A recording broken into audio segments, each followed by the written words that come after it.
And there's actually two types. There's that annoying belly fat we all know that covers your abs, but there's also a more dangerous type of belly fat stored deep within your organs known as visceral fat, which can create serious health problems. To find the most effective way to get rid of both types of belly fat, I reached out to 5 of the world's most qualified fat loss scientists and came up with 5 easy steps anyone can start doing today to lose belly fat. For the first and most important step, I spoke to Layne Norton, scientific researcher, champion powerlifter, and honestly, just a really smart dude who calls out BS when he sees it. So why is stored belly fat so difficult to lose? Once again, we don't know the exact scientific explanation for that, but it may have something to do with the tissue being a little bit more metabolically active than other forms of stored body fat. Now, the real question is there any way around that? Well, yes, kind of. Sadly, even though we'd like to think if we do a bunch of crunches and work the area where the fat is stored, it will preferentially target that fat, there is no evidence to support that idea, and it's unlikely that that would make a difference overall. Now, there is research showing that exercise can reduce visceral fat without actually causing weight loss. So it is a good idea to exercise in general,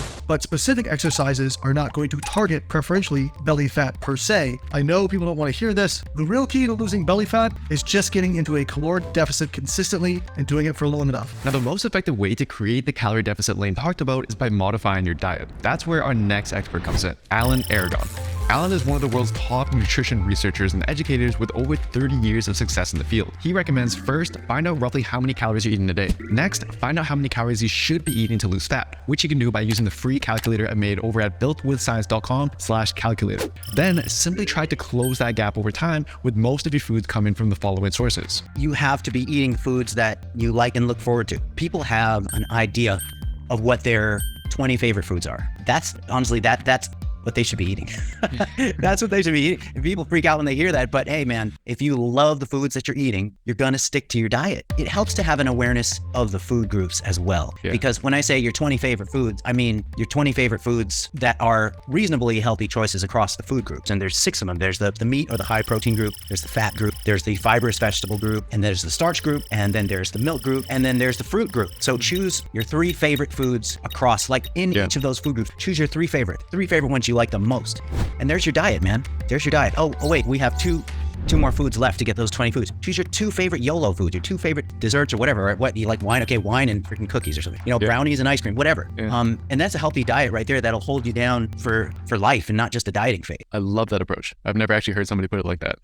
But now what about protein intake? How important would you say protein intake is for losing belly fat, just losing fat in general? Protein intake, adequate protein is crucial. Among the macronutrients, it helps you preserve muscle mass. It's the most potent thereof because muscle mass is protein. And this is sort of a side thing that's a little bit trivial, but protein has the highest energetic cost of processing within the body. And so in theory, you take a diet that's 100% protein, then your body will spend about 30% of those calories just trying to process it. And so it's like, that's not necessarily the case with carbohydrate and fat. This helps from the standpoint of a weight and fat loss perspective. It doesn't have to be a tough thing to try to accomplish either. I mean, on the low end, if you consume 1.6 grams per kilogram of body weight, which is 0.7 grams per pound of body weight, then you are at an adequate starting point. And the last question I had is, what about visceral fat? Are there any kinds of foods that promote the storage of visceral fat? And are there foods that people can eat to avoid gaining that? Yeah, man, that is a great question. And researchers have been fighting over the answer to this question for a really long time. Okay, so the overarching answer that covers a lot of things is that if you're losing fat,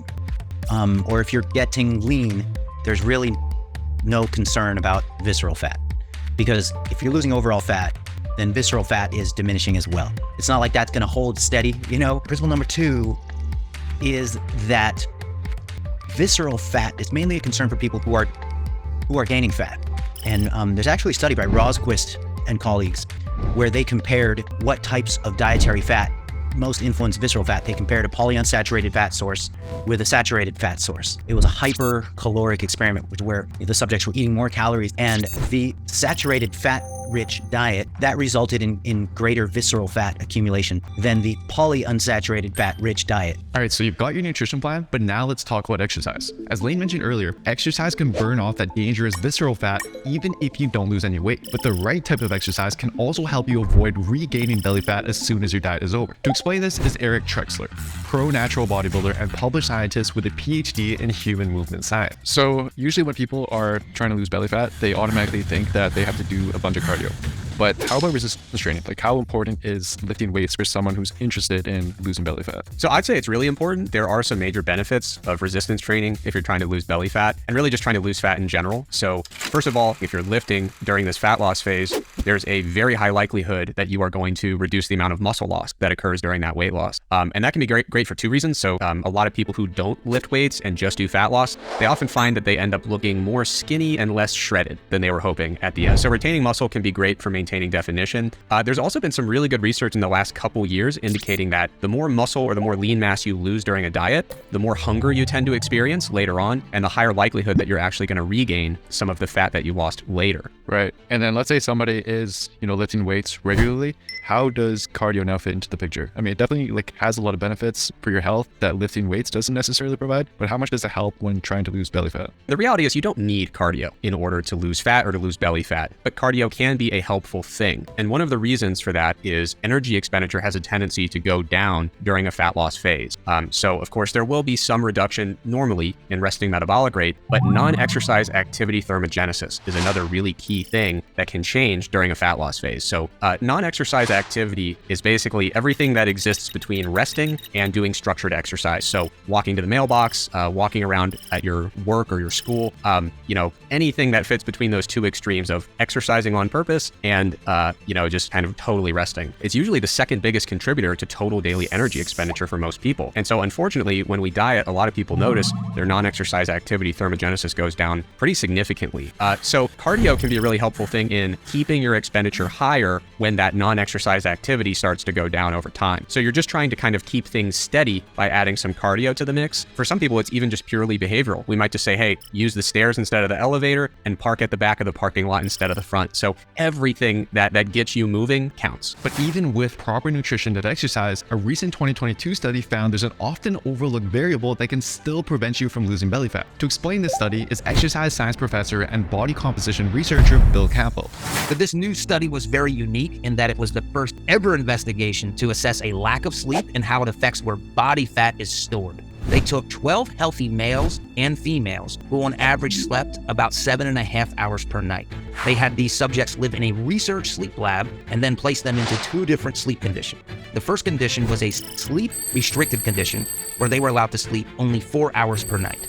The other condition was a normal sleep condition where they were allowed to sleep 9 hours per night. And during this entire process, they were allowed to eat as much and whatever food they wanted to eat. So after 2 weeks in each condition, here's what happened. The sleep-restricted subject, on average, consumed 300 more calories per day, and they gained about 1 pound of body weight when compared to the subjects when they were in the normal sleep state. But here's where things get really interesting. The subjects that were sleep-restricted, they gained 8% more subcutaneous body fat, and then the normal sleep condition, they only gained about 4%. The other part of our bellies that stores fat is called the visceral region or visceral body fat. And that's the dangerous body fat because that's associated with a lot of adverse health outcomes. The sleep restricted condition caused an increase in 11% of this visceral body fat. In the normal sleep condition, they didn't gain any. Now, again, we would expect they ate more calories, they gained a little bit more body weight, so we would expect a little bit of a gain in body fat, but not nearly to the extent that we saw as it was localized to the belly region, to the abdominal region. So this study suggests that there may be a link to sleep restriction leading to overeating, which causes a gain in body fat that is preferentially stored in the belly region. So my takeaway from this is to make sure that you prioritize sleep. I would suggest that you get about 7 hours per night and that you do not overlook the importance of this. Now, I know some of you might be thinking, okay, well, the subjects were overeating. What about if I'm still in a calorie deficit? Does sleep still matter as much? And that's a valid question. And a 2010 study actually tested this. Researchers put 2 groups of subjects on a weight loss diet with the same amount of calories. The only difference was one group slept 8.5 hours per night, while the other group slept only 5.5 hours per night. The result? Both groups lost a similar amount of total weight. Both groups also did lose some muscle because they weren't lifting weights, but the well-slept group lost 1.6 times less muscle and lost 2.3 times more fat than the sleep-restricted group, suggesting that a lack of sleep alone may in fact lead to more muscle loss and less fat loss during a diet. So you've now got all the tools you need to lose belly fat, but there's one more thing you need to add to your plan. Failure to do this is why so many people start out strong yet never end up successfully losing their belly fat. Lauren Conlon, a master coach, exercise scientist, and IFBB Bikini Pro will help explain what this missing piece is. All right, let's go through what commonly happens. So a client is going to obsess over losing belly fat, even if they've seen some changes on the scale or seen improvements in other areas of their body. Since there hasn't been much change in their belly fat, they're going to feel like what they're doing isn't working or it's not happening fast enough.